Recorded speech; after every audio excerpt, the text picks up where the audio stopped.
Olá, gente querida! Hoje é domingo, dia do Senhor, terceiro domingo do tempo comum, dia 24 de janeiro.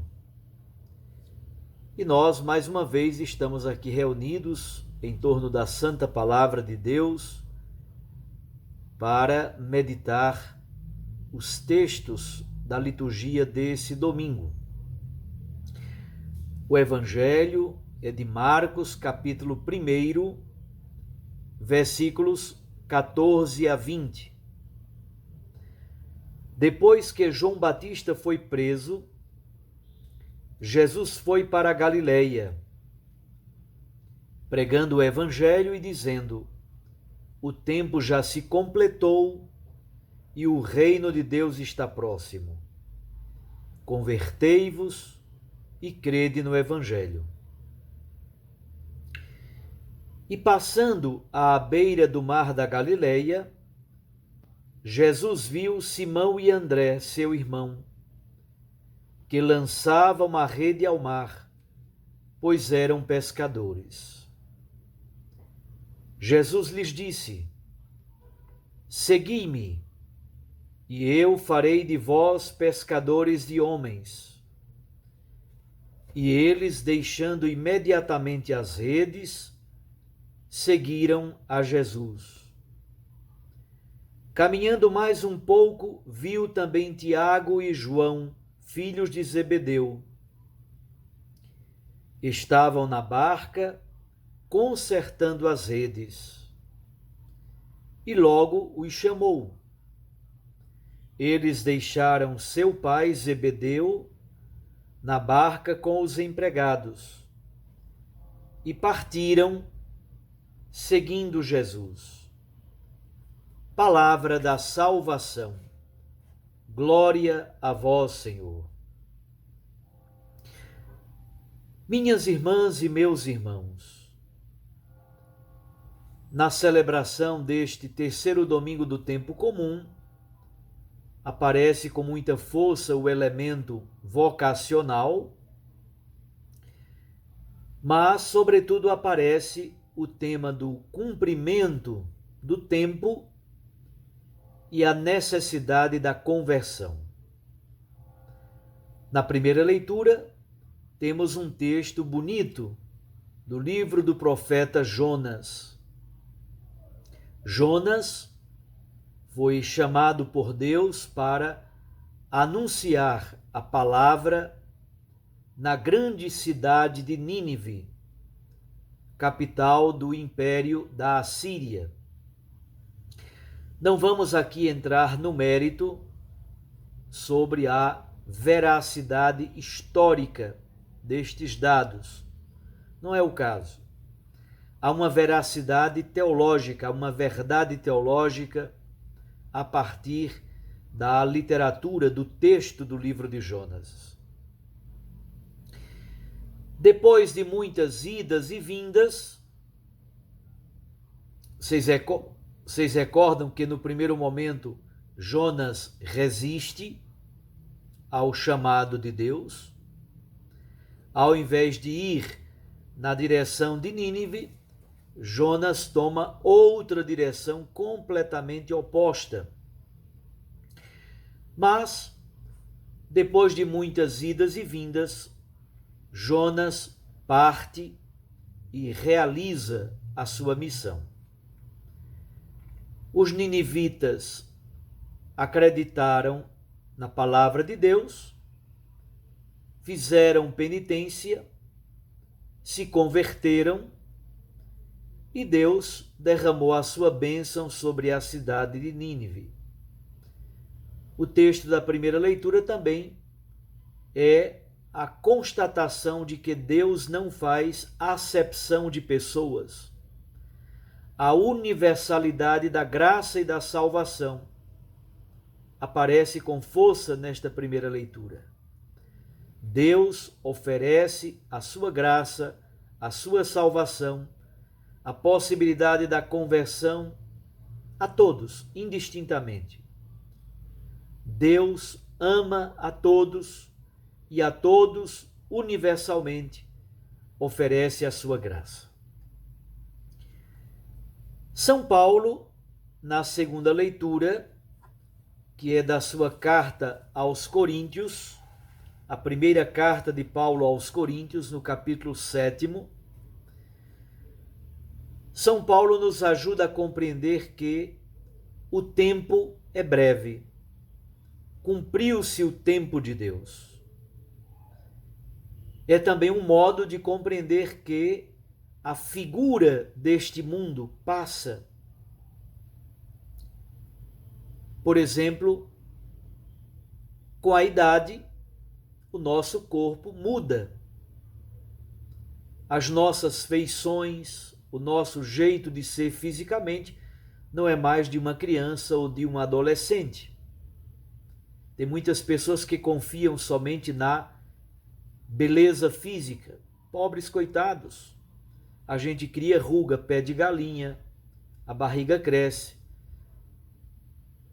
Muita gente tenta de todas as formas manter a beleza física por meio de plásticas, de botox e de coisa do gênero. Não tem jeito. O tempo chega para todo mundo.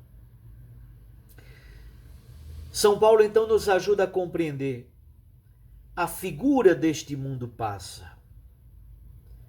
Por isso, nós devemos buscar projetos de perenidade, descobrir aquilo que de fato é perene, aquilo que de fato é eterno, aquilo que de fato é essencial, aquilo que de fato permanece. Discernir entre o que é absoluto e o que é passageiro. E optar por esse mundo futuro, perene, que se faz presente no nosso tempo. Aqui está como Paulo compreende a escatologia. A escatologia vem da palavra eschaton. Eschaton em grego significa fim. Mas a escatologia cristã não é simplesmente o fim dos tempos, aqui no fim. A escatologia cristã é como este fim último qualifica a minha história atual, qualifica o meu viver.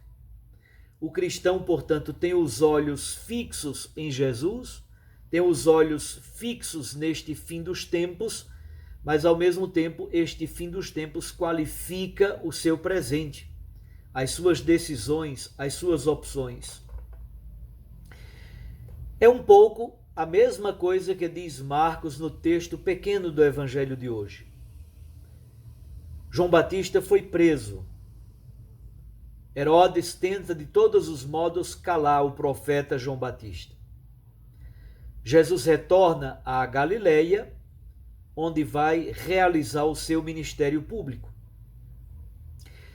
E ele começa a proclamar o Evangelho do Reino. Veja qual é a mensagem primeira de Jesus. São 4 coisas. Primeiro, o tempo se cumpriu. Segundo, o reino de Deus está próximo. Terceiro, convertei-vos. Quarto, crede no Evangelho. São 4 frases importantes. O reino de Deus é uma realidade plena, definitiva e futura. O reino vai se realizar na sua plenitude máxima no fim dos tempos. Mas, ao mesmo tempo, esse reino de Deus que será, ele já é. O reino de Deus é uma realidade atual. E é isso que deve qualificar a vida do cristão hoje, atuando no mundo, na sociedade e na história. Portanto, o tempo se cumpriu. Nós vivemos o tempo do reino. Nós vivemos qualificados, a nossa vida é qualificada, é como que temperada por essa realidade absolutamente nova do reino que Jesus nos traz e oferece. Um dia o viveremos plenamente, a escatologia definitiva, mas já agora este fim último bom de Deus começa a qualificar a minha vida, as minhas palavras, as minhas opções, as minhas decisões, o jeito de se viver o casamento, o jeito de se viver a profissão, o jeito de se viver a política, o jeito de se administrar a vida pública. Tudo isso precisa ser qualificado por essa realidade plena, última e definitiva do reino de Deus. É por isso que São Marcos diz: o tempo se cumpriu. Jesus diz no Evangelho, e Marcos registra: o tempo se cumpriu. Esse é o tempo do reino. Nós estamos vivendo no tempo do reino. Um dia vai realizar-se plenamente e definitivamente, mas já agora a nossa vida, a vida da igreja, a vida em sociedade, deve ser qualificada por esse tempo novo do reino. Jesus então diz essa mensagem belíssima: o reino está próximo. Noutra passagem do Evangelho de Lucas, ele vai dizer: o reino já está no meio de vós. Então, o reino de Deus está próximo, está no meio de nós, está dentro de nós, está na convivência social, está na vida da comunidade eclesial. Para isso são necessárias duas coisas. Primeiro, convertei-vos, e segundo, acreditai, crede no Evangelho. Convertei-vos significa dizer um não ao pecado, dizer um não a esta vida velha, antiga, carcomida pela desgraça, carcomida pelo pecado, pelo homem velho. Quem tem contato com essa realidade nova de Cristo torna-se criatura nova, porque recebe a plenitude do dom do Espírito Santo.